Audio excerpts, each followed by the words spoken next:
Poise and power. Conclusion. Poise is peace and power combined. Therefore, if we wish to increase the degree of poise, we must increase the depth of the peace and the greatness of the power. Every method through which this can be accomplished should be employed. Though our poise may be perfect now, and though all the energies we now possess may be preserved and constructively employed, that does not mean that we have come to the end of poise and its possibilities. There are degrees of poise, any number of degrees, and after we have become conscious of poise, the higher degrees should be sought with untiring perseverance. The greater the poise, the greater the capacity of mind and body, and the greater the reserve force of the entire system. To attain higher degrees of poise, the realization of peace should be deepened, and the consciousness of power should be enlarged. To bring these things about, the subconscious mind should be employed extensively, because it is always the wise way to go direct to the source when we know the source, and the subconscious is the source of everything. When we daily impress the idea of peace upon the subconscious, we will daily receive a deeper and deeper realization of peace. When we daily impress the idea of power upon the subconscious, we will daily receive a larger and larger consciousness of power. What we sow, we reap, and the subconscious is the field wherein everything may grow and flourish. To impress the subconscious, turn attention to the depth of life, thought and feeling, and think about what you desire to bring forth from the great within. The deeper the feeling of this thought, the deeper will be the impression made, and the sooner will results appear. To think deeply of peace while concentrating attention upon the depth of mind is to impress the idea of peace upon the subconscious. It is to sow the seed of peace, and the harvest will invariably be peace, 30, 60, or 100-fold. All ideas or impressions that enter the subconscious multiply, just as a single seed placed in rich soil produces a multitude of seeds. To think deeply of power while concentrating attention upon the inner mind is to impress the idea of power upon the subconscious, and by daily impressing the desire for more power upon the subconscious, we arouse and awaken more power in the subconscious, and thus increase the capacity of power to a very great degree. This practice, if continued, cannot fail to produce most remarkable results. In fact, it is something so extremely valuable that it has but few equals. To those who do not understand the nature of the subconscious, and who do not know where to turn attention while trying to concentrate upon the subconscious, we will state that every desire which is deeply felt will impress itself upon the subconscious. This impression will become deep and well established if that desire continues to be deeply felt for days and weeks.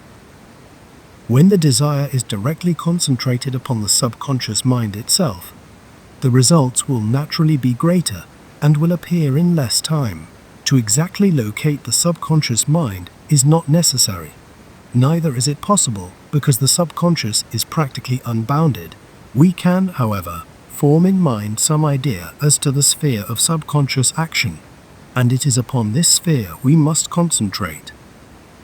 The mind does not simply occupy the brain, but the entire personality, and as the subconscious permeates the essence of the mind, as water permeates a sponge, we understand that the subconscious thoroughly fills the entire being of man, though acting upon a finer plane of life. Therefore, to concentrate upon the subconscious, direct attention upon the finer plane of life, not at one particular part of the system, but through the entire system. To gain a larger and a better consciousness of the subconscious, so that we can constantly feel this immense state of life and thought within us, is of the highest importance, because when this is gained, every thought that we deeply feel enters subconscious life and will produce results accordingly. All psychologists agree that the subconscious is immense beyond comprehension, and that the possibilities which are latent in the subconscious of every mind are marvelous, to say the least. To unfold these possibilities is therefore to take a direct path to genius and extraordinary ability. That genius does exist in the subconscious of every mind is no theory, but the conclusion of the most careful research in this great mental field. Therefore, we are not making extravagant statements when we declare that genius and extraordinary ability can be developed in anyone, but it is not possible to take any decided steps forward in this respect unless we have poise. So long as we lack poise, the greater talents from within will simply scatter whenever we try to bring them out into fuller expression. In the beginning, therefore, the subconscious should be called upon to deepen the realization of peace and enlarge the consciousness of power so that a more perfect poise may be attained. Nor should this effort be discontinued at any time. The attainment of higher and higher degrees of poise must be inseparably connected with every other attainment, because higher attainments in special lines are impossible without a corresponding degree of poise. Consequently, the desires for more peace and more power should be daily impressed upon the subconscious. If this is done, each day will bring a greater supply of these two indispensable qualities. You will find yourself becoming more and more serene, and will daily grow into the perfect calm, the calm that is not only very still, but exceedingly strong. The consciousness of power will steadily enlarge until you feel that the power within you is unbounded. When this feeling comes, your future is your own. Henceforth, nothing can hold you down. Nothing can stand in your way. Nothing can prevent you from reaching the heights. When you feel that unbounded power is within you, you will press on, regardless of obstacles or environments. And your destiny is to do great and wonderful things in life.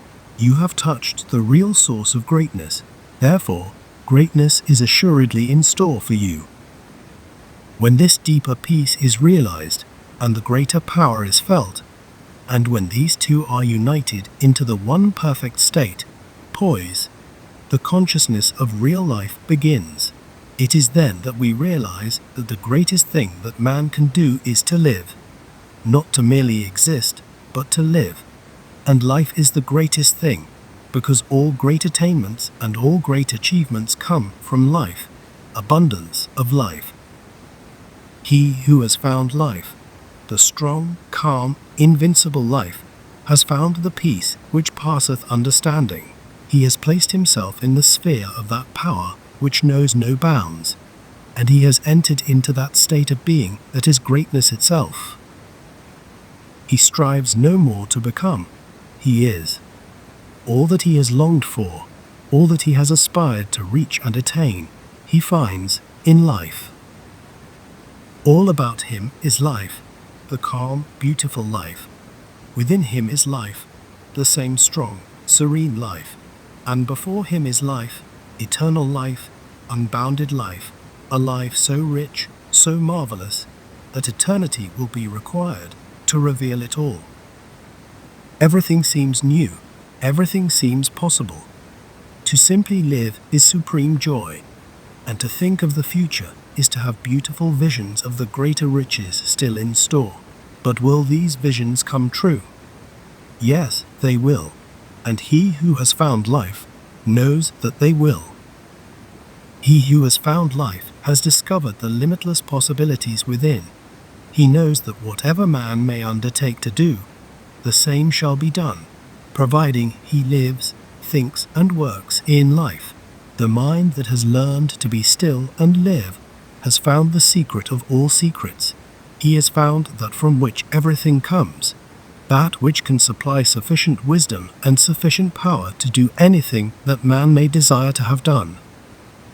To any mind that thinks these things are true, that man can attain anything and accomplish anything, is positively true. But how? The first step is that wonderful something we call poise, the peace of the soul, and the power of the soul, united into the one perfect state of life, calm, strong, invincible life. This concludes NightLamp's reading of Poise and Power by Daa Larson.